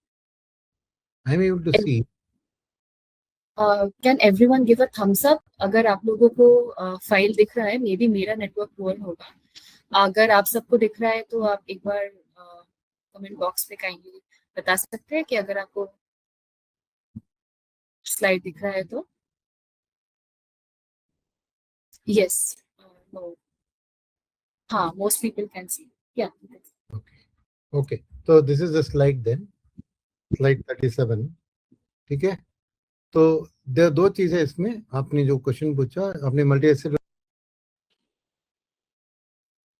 Yeah, sorry about that. My network suddenly failed. I think it happened in Chennai. I think so. Suganya also, I think it didn't work.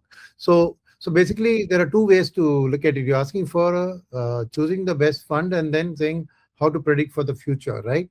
So two things are there. That rolling returns is the best way to study the past performance of fund. So I showed a slide with rolling returns, which tells you that over the past. So when you can compare with the benchmark, and when the benchmark has done very well, has a fund manager outperformed it?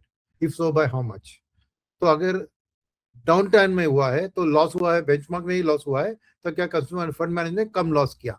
ये आप जज कर सकते हो over a long period of time through. So past performance में जज करना हो तो खाली रोलिंग रिटर्न्स एनालिसिस से जज कीजिए। 2-3 फंड को कंपेयर करना हो तो किसने हायर रिटर्न को गिव अप किया है। ये तो रिस्क और रिवॉर्ड में याद रखिए कि कोई फ्री लंच नहीं देते, मुफ्त में खाना नहीं मिलता है।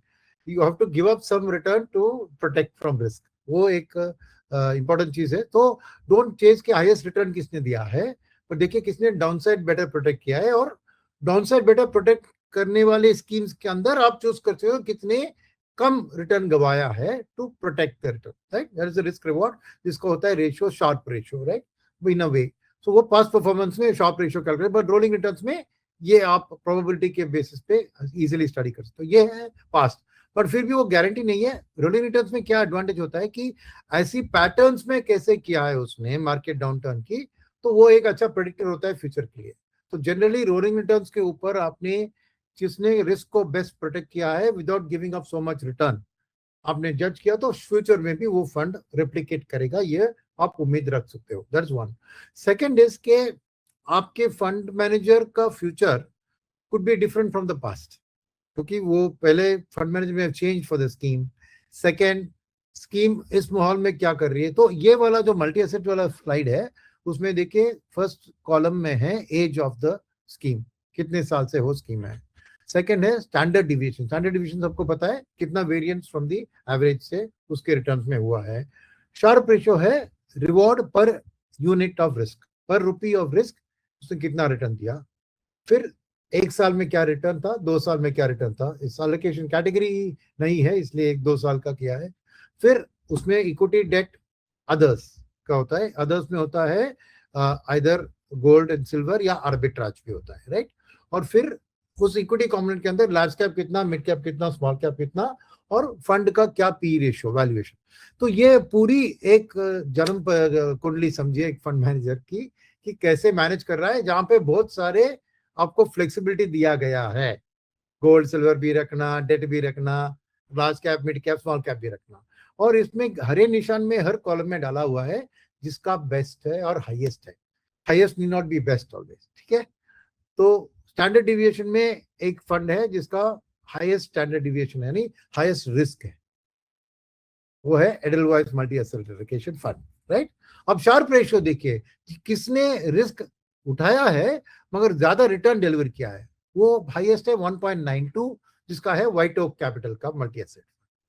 और तीसरा है किसने बेस्ट रिटर्न दिया एक साल के अंदर, वो मैंने कलर नहीं किया है इसमें, तो देखते हैं कि किसी ने 14.85 दिया है निप्पॉन का फंड ने, और यूटीआई का फंड ने 14.3 दिया है, और आईसीआईसीआई का मल्टी एसेट फंड ने 15.4 दिया है, और व्हाइट ओक कैपिटल ने भी 18% दिया। तो ये जस्ट प्योर रिटर्न्स है, उसको एक साल का रिटर्न या 2 साल के उसमें।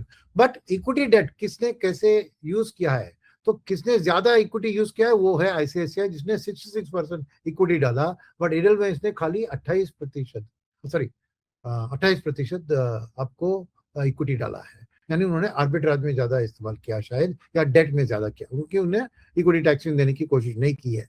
तो इस हिसाब से आप देख सकते हो कि किस तरह का मल्टी एसेट एलोकेशन में डेट ओरिएंटेड टैक्सेशन वाला या इक्विटी ओरिएंटेड टैक्सेशन वाला, और इक्विटी के अंदर भी किसी ने आर्बिट्राज को ज्यादा यूज किया है या डेट को ज्यादा, वो भी एक चीज है। सेकंड चीज है शायद मेरे ख्याल में इसमें डेट में जो है जो कैश आर्बिट्राज के लिए डाला जाता है उसको डेट में माना गया है, शायद ये भी funds equity taxation through arbitrage दे सकती है। मगर जैसे मैं कह रहा हूँ उधर फिर देखिए इक्विटी के अंदर किसने ज्यादा लार्ज कैप का एलोकेशन लिया है, किसने ज्यादा स्मॉल कैप का एलोकेशन दिया है। स्मॉल कैप का एलोकेशन सबसे ज्यादा मोतीलाल ओसवाल की मल्टी एसेट एलोकेशन क्या है, और लार्ज कैप का एलोकेशन सबसे कम क्या है, एडलवाइस ने और व्हाइट ओक ने। तो ये आपको एक समझिए जन्म कुंडली है, तो आप अपना अल्फा कैसे डिलीवर करोगे, आपकी एक व्यू होनी चाहिए कि अभी इक्विटीज की अच्छी टाइम है तो किसका ज्यादा इक्विटी एलोकेशन उसको चुनिए। आपको लगता है कि अभी लार्ज कैप का वक्त है, किसका ज्यादा लार्ज कैप चुनिए, तो आपका अल्फा उसी से आता है, क्योंकि फ्यूचर परफॉर्मेंस इस हिसाब से होगा अनलेस फंड मैनेजर ने बहुत ज्यादा बदलाव किया। तो वो भी जानना जरूरी है कि फंड मैनेजर से बातचीत करके भैया आपका लास्ट ईयर का ऐसा था और करंट ऐसा है, आने वाले दिन में आप क्या बदलने वाले हो या ऐसे रखने वाले हो। और फाइनल नहीं आप कॉलम में दिखा है पी रेशियो, जिसने हाई ग्रोथ स्टॉक्स को ज्यादा लिया उसका पी हाई होगा, जिसने ज्यादा वैल्यू स्टॉक्स को लिया उसका कम होगा, तो वो भी रेंज उधर दिख रहा है। तो मेरा मानना है कि ये सब जैसे मैं कह रहा है जन्म कुंडली है, इसको स्टडी कीजिए।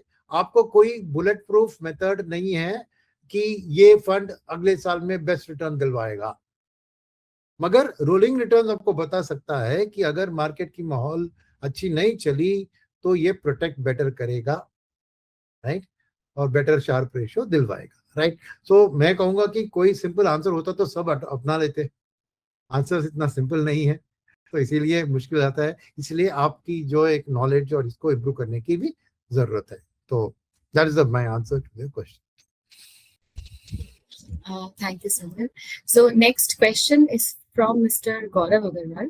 तो वो पूछ रहे हैं कि for next 5 years, which sector would you recommend to invest? तो आई वांट टू नो कि क्या फिर 100% पैसा आप उस सेक्टर में डालने वाले हो आपके कस्टमर के, या फिर क्यों पूछ रहे हैं ये क्वेश्चन। बिकॉज अल्टीमेटली मैंने कहा कि सेक्टर फंड का एलोकेशन ही 20% से ज्यादा नहीं होनी चाहिए, उसके अंदर अगले 5 साल के कौन सा बेस्ट सेक्टर होगा, अरे वॉर होगा तो किसी और चीज होगी, टैरिफ होगी किसी और चीज होगी, इन्फ्लेशन बढ़ गया तो किसी और की होगी। मैं 5 साल के लिए क्या बैठकर मैं कैसे कहता हूँ, 2 साल के लिए तो मिस्टर ट्रंप रहेंगे, उसके बाद कौन यूएस प्रेसिडेंट आएगा वो भी मुझे पता नहीं। तो this is a very difficult question to answer कि next 5 years which sector will recommend to invest, because ultimately immediate future का थोड़ा बात कर सकते हैं कि डिस्क्रिशनरी कंजम्पशन अब अच्छा लग रहा है, पीएसयू बैंक अच्छा लग रहा है, बट 5 साल के लिए कहना कि दुनिया में कोई बदलाव नहीं आएगा और इस माहौल वो कंटिन्यू रहता है, वो भी गलत है, क्योंकि वॉर खत्म होने वाली है मे बी 2 हफ्ते में या 2 महीने में या 6 महीने में, जो भी टाइम है मुझे पता नहीं, मगर खत्म तो होगी ना, परमानेंट तो नहीं रहेगी वो। तो इसीलिए ऐसा क्वेश्चन मेरे को कि which sector would you recommend to invest, मुझे सवाल का आंसर देना बहुत मुश्किल है, बिकॉज 5 years में बदलाव जरूर होगा इन टर्म्स ऑफ कौन से सेक्टर, हर क्वार्टर के अर्निंग्स के बेस म्यूचुअल फंड अपना सेक्टरल एलोकेशन बदलते हैं। तो so it's very hard to actually predict के which sector would you recommend to invest। मेरे ख्याल में diversification is the key, so sectoral allocation में भी आपको diversified contra sectors से चुनना चाहिए। थैंक यू सुमन। हमारे पास आज समय ज्यादा नहीं है, हमें काफी सारे क्वेश्चंस मिले हैं, लेकिन कुछ ही मतलब सवालों का आज आंसर करेंगे, और जो रेस्ट क्वेश्चंस है हम सब नोट डाउन करके हम आपको रीच आउट करके इनका आंसर दे देंगे। और तो और हमारे नेक्स्ट सेशंस भी है, तो काइंडली आप जुड़े, उनमें भी हम आपके 1 by 1 एक सवाल लेंगे एंड हम फिर से एड्रेस करेंगे। एक सवाल है मिस्टर हरिंद्र सिंह का, वो पूछ रहे हैं कि आपको NISM जो कोर्स है उसका आपको कोई इंफॉर्मेशन नहीं मिला है, तो मैं आपको रीच आउट करके मैं इसके बारे में आपको डिटेल्स शेयर कर दूंगी। Sumit, we have 3 minutes left, so would you like to take like one more question? I don't think so. I think I was just looking through the questions. Yeah. So I don't think there's any question of which I can answer in 3 minutes also. So I think it's better that we close the session. Thank everybody. And like I said, you please send, they have these questions, Asset Plus can try to send you a response to this. I think that's the best. Yeah. Because I think that one question that I actually answered some of these other questions कि कैसे future को predict करना, patterns को repeat होता है। देखिए, past performance can not be repeated, but past performance during cycles can be expected to be replicated in those similar cycles जब आते हैं। Rolling returns is the best way to जज that कि ये हो सकता है, नंबर 1। और नंबर 2 है कि जैसे यहाँ मल्टी एसेट के भी दिखा है, आपको हर फंड के लिए उस कैटेगरी के अंदर एक जन्म कुंडली की तरह प्रिपेयर करना चाहिए, ताकि आपके पास नॉलेज हो और आपका नॉलेजेबल कस्टमर हो, तो आप ये भी शेयर कर सकते हैं in terms of helping them the choice, but don't over confuse the customer with giving him too much data. ये भी मैं वार्न कर रहा हूँ आपको कि वो काम आपका है, कस्टमर का नहीं। So I think we'll wind it down at this because any answer will take a bit of time to do. So yes, sure. थोड़ा बीच में we lost time because of the network issues, but please I apologize for that. Even apologies from my end as well, everyone. हम next sessions में आपके definitely ये questions का answer दे देंगे। Apart from that, like mentioned, हम लोग ये questions सारा note down करके हम reach out करके आपको जो भी सवाल है इनका आंसर हम प्रोवाइड करेंगे। एक चीज रिपीटेडली काफी लोगों ने पूछा है, आई एम नोटिसिंग कि आप मतलब मल्टीपल लोगों के साथ आप बिजनेस कर सकते हैं या नहीं, एमसीज या नेशनल डिस्ट्रीब्यूटर्स। जी हाँ, आप कर सकते हैं, इसमें कोई रोक नहीं होता है, आप मल्टीपल लोगों के साथ जुड़ सकते हैं। विद दैट हम आज का ये सेशन एक थिंग है, मैंने पूछा कि रिकॉर्डिंग या पीपीटी शेयर करोगे, जरूर हम शेयर करेंगे उसको। हाँ, सो हम डायरेक्टली पीपीटी शेयर मतलब नहीं करेंगे। सो बेसिकली आपको न्यूज़लेटर के तौर पे, जैसे कि हमने बोला, ये सारा जो इन्फॉर्मेशन है ये सारा आपको न्यूज़लेटर के तौर पे भेजा जाएगा, तो आप काइंडली वो फॉलो कीजिएगा, क्योंकि उसमें आपको सारा ये इन्फॉर्मेशन लाइक डिटेल्स में शेयर किया जाता है, तो आप वहां से ये सारा कुछ नोट कर सकते हैं। So with that, thank you so much Sudhir for taking the time to answer all the questions, and then apologies from my end as well for the network issue that happened, and apologies everyone. Thank you हमारे साथ जुड़ने के लिए, हमारे साथ जुड़े रहने के लिए, और हर हफ्ते हमारे साथ आप इतने इंटरेस्ट एंड एक्साइटमेंट के साथ इतने लोगों को हम देखते हैं कि हमारे साथ आप लोग जुड़ते हैं, which just makes us do this even more. And हम होपफुली और ऐसे सेशंस लाएंगे आपके लिए फ्यूचर में भी। काइंडली इतना ही सपोर्ट करते रहिए हमें। Thank you once again. और हम आपको जल्दी ही अपकमिंग सेशंस में सेशंस के बारे में डिटेल्स भेजेंगे। फिर से मिलते हैं नेक्स्ट सेशन में। Thank you. आप सभी का वीकेंड दिन सब शुभ। Thank you.